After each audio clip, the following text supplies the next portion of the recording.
We welcome back Walter Lukhuleni, PAC Secretary for Publicity, Tsepo Khadima as a political analyst, and you at home are welcome to join us on social media. Thabo Mutle is ANC Youth League NEC member. He joins us on the line. Good evening to you, gentlemen. Tsepo, welcome.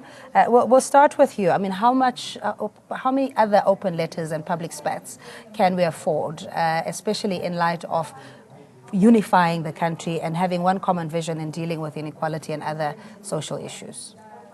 Well, for as long as there are denialists among us, and more so denialists by those that claimed that they at one time they fought for the freedom of this country, then most certainly I think the open letters need to continue. If anything, they need to increase, because it would mean that maybe they're a little bit deaf and really blind to the reality. Now, the words or the phrase white monopoly capital, it must be seen in context. Must be seen in this context, that you cannot say monopoly capital, because if you say monopoly, well, by who? Because the word mono means one. So basic 101 in economics, they will teach us mono one enterprise that would then dominate all aspects of an industry or a sector. Duo will be two. So we talk about duopolies, or we talk about oligopolies, which will be multiple, that normally would be in a cartel. But in this case, when we say mono, we are meaning one, and one in terms of a group of people or a racial grouping. Let's put it that way. Why? Because 97% of the Johannesburg Securities Exchange is owned by a racial grouping that is white. Therefore, you can't not say white monopoly capital, and capital is everything else. So when you've got people like Trevor Manuel saying the things that they are saying, you have to be exceedingly worried, because it can be none other than an indication that they've indeed tasted, I think, the strongest drink ever brewed by the emperors of the white monopoly capital empire. And that's really what it is, because the things that they're saying are absurd.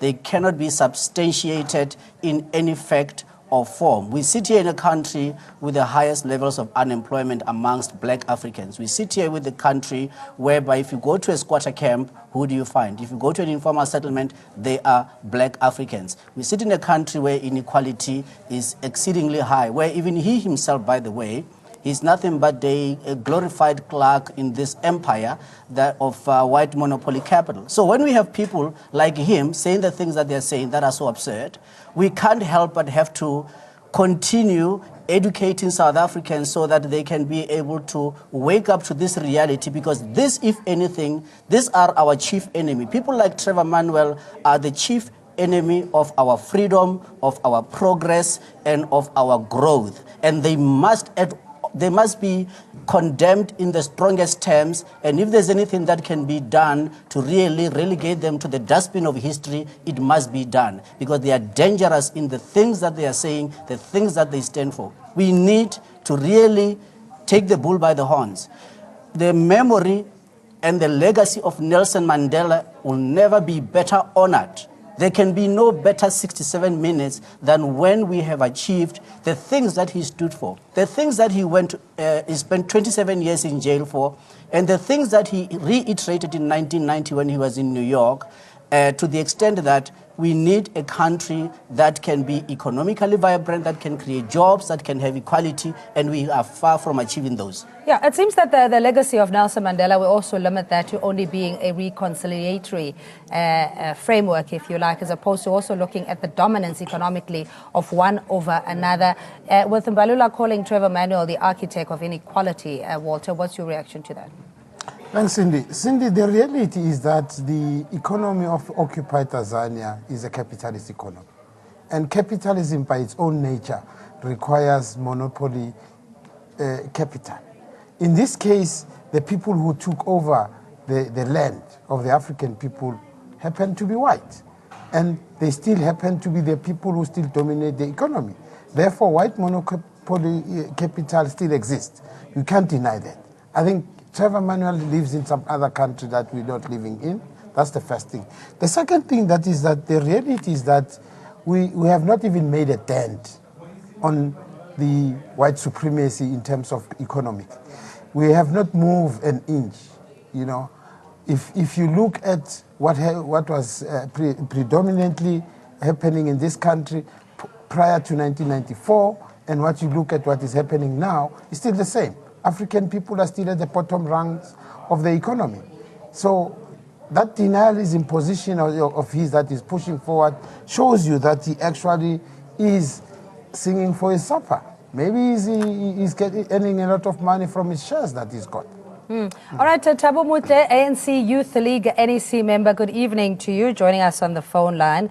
The policy cementing neoliberalism framework, essentially protecting interests of our colonizers and business in general. Thabo, this is something that we're grappling with. Would you agree that the masses have been left as pariahs simply with a vote as we mark Nelson Mandela Day?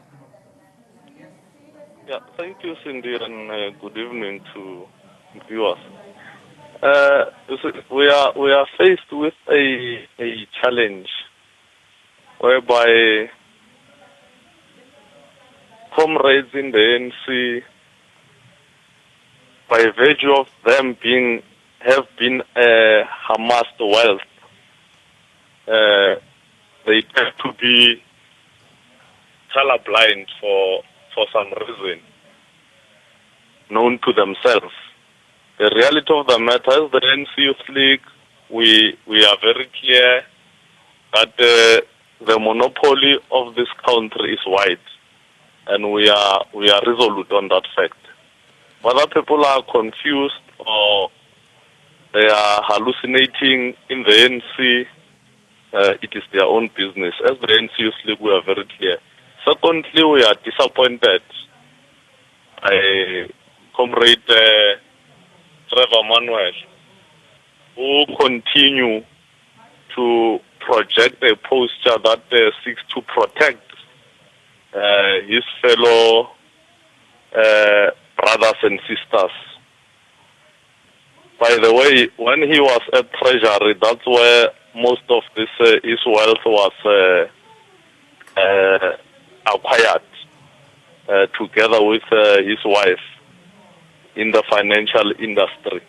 Therefore, we will not encourage anything against members of the ANC. We condemn this public debates that actually are causing damage to the ANC. Remember, the ANC has got motive forces. The motive forces of the ANC are blacks and African in general, of which out of those we are speaking about the majority who are poor. And they are poor as a result of what we characterize as white monopoly capital that continues to rob our people of wealth. Yeah, Thabo, just please stay on the line. Let's engage our panelists as well. Mbalula further goes on saying that, and these are serious allegations, that Manuel enabled his friends to collude and rob tenders, including the FIFA 2010 infrastructure program. So should he not then be held to account and answer to these questions? Do you think that there needs to be a probe going further, or was this a public spat that will just blow over? Now, there has to be a probe that has to go further. I mean, we know as a matter of course that Trevor Manuel presided over the major financial decisions that were made in terms of the building of the stadia and the infrastructure around the the 2010 World Cup or leading to that time. So most certainly, I mean, he has to answer. If anything, this is the time where we need people like Trevor Manuel to have the courage of their convictions by being nudists. He must come out and clearly declare exactly all his financial dealings and all his decisions to be subjected to scrutiny. Because this is a man who is our modern day Moses, who presided over the greatest exodus of corporates from this country to London and elsewhere. great companies that were once South African, that could have been on the global Fortune 500 as South African companies, paying taxes in this country and building up the wealth of this country, he is the one who led them into exodus to leave this country. That is a shameful act that he has presided over, that he has committed, that he has never been held to account for, and he must be held to account for. And as a direct result of that, decision, and we can look back in history and see the things that the decisions that he took, you can clearly see that here we have a Minister of Finance who was totally captured. We have a Minister of Finance who, a day before he could deliver his budget, had to go to Stellenbosch and go and account to the Stellenbosch crew as to what was to go into his budget and what was not to go into his budget. And that is a fact. We challenge him to come forth and deny it because it is a fact, and we shall produce the records that show that indeed that's what he did. Here we have somebody who has never been able to show that he acted independently, but if anything, has robbed of this country of companies that could have been investing in this country that are now no longer able to invest in this country, that today some of those companies that he let out of this country are leading the regime change agenda under the guise of so-called Safe SA and the rest. Now, how can we have people that are so shameless that they can be able to stand up there and pretend that they are the paragon of virtue, that they are the ones that really should be espoused, and that they can be pointing a finger at one person when in fact there are four fingers pointing back at them. These are the things that really, as South Africans, we have to get completely tired of, and we have to start doing something, because if we do not do something, this type of talk, as long as it distracts us, we will not be able to make a better life a reality for the majority. Therefore, we will be making a mockery of the ultimate price that was paid by people like Oliver Tambo, by people like Nelson Mandela, Moses Kotane, and all of those stalwarts, or even people like Pixley Sakaseme, who when they started the liberation movement in this country as early as 1911, they started that knowing full well that the ideal society will be where there is equality, where there is employment opportunity. And now we have people who claim that in fact they are liars, by pretending that they ever once were in the struggle when they were never in the struggle. There is no history of showing that they were in the struggle because of the decisions that they took. If they had been in the struggle, if they understood what was the main purpose of the struggle and what many people paid with their lives for, they would never have taken the decisions that they did. So if anything here, we have people who were nothing but actors who never really ever internalized what they pretended to be. But could the ANC have foreseen that by creating almost this elitist group, if you like, of members that are well empowered and have got to the economic clout, that this would be part of the internal enemy within the organization, beyond just being patriotic businessmen that will donate to the party? Are they essentially creating a problem, Walter, in your view? I think the problem could have been prevented at the CODESA negotiations. If they had come in there on a policy that clearly put the African people at the forefront, this would have been prevented. Unfortunately, they came there with a position that said that you equalize the oppressor and the oppressed. Suddenly we are equal. And therefore, we must start at the same, at that point to achieve equality, which was a problem. So this, to me, and the PAC itself, is a clear sign that the CODESA discussion deals are unraveling now. People are coming out to show out what actually was the price that we had to pay for accepting the CODESA deals. You know, the fact that we respected Mandela as a person and that as a symbol of the struggle, the outside world would not have supported us going forward if we had denounced Mandela. We compromised on the basis of that, but the further deals that came out actually led the country back to whites. In actual fact, nothing has changed. If you were alive in 1978 and you are alive today, you would see that nothing has happened. The African people are still based in the same areas.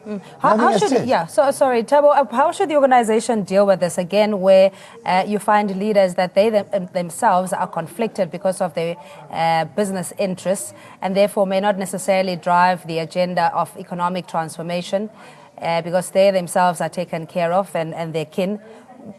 How does the ANC then handle this? Hi, Thabo.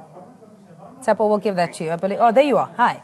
Yes, I'm here. I'm saying the ANC, every time when it deploys cadres into position of responsibility, it deploys them to carry the mandate of the ANC in the main, which is to serve the people of this country. But the likes of Trevor Manuel, who then deviated and became the kingpin of white-collar crime in terms of ensuring that the status quo remains and amassing the wealth of our people, abusing that particular responsibility, should be treated as such. And to some extent, they should be charged and be prosecuted for the white-collar crime they have committed against the people of the masses of our people. Therefore, what the ANC is very clear. Now, if there is evidence, what the ANC needs to do is to then reprimand whoever that it has deployed, subject them to processes of the ANC up until there is a positive outcome to that effect. But insofar as we are concerned as the ANC Youth League, the ANC is very clear what is expected out of the deployees of the ANC. It is quite unfortunate that the likes of Trevor Manuel, and it's not himself alone, we've seen others coming out clearly in defense of this white monopoly capital because they are an agent. They are agents of that particular monopoly. Thabo, just stay on the line. What purpose would it serve, though, if the party, the ANC, were to discipline, as Thabo was saying, the so-called agents that are defending capital? Look, if the African National Congress wants to have a legitimate expectation to be voted back into power in 2019, it must have zero tolerance for this kind of dangerous, nonsensical talk by the likes of Trevor Manuel, Sipho Pitjana, Makosi Khosa, Pravin Gordhan, at all.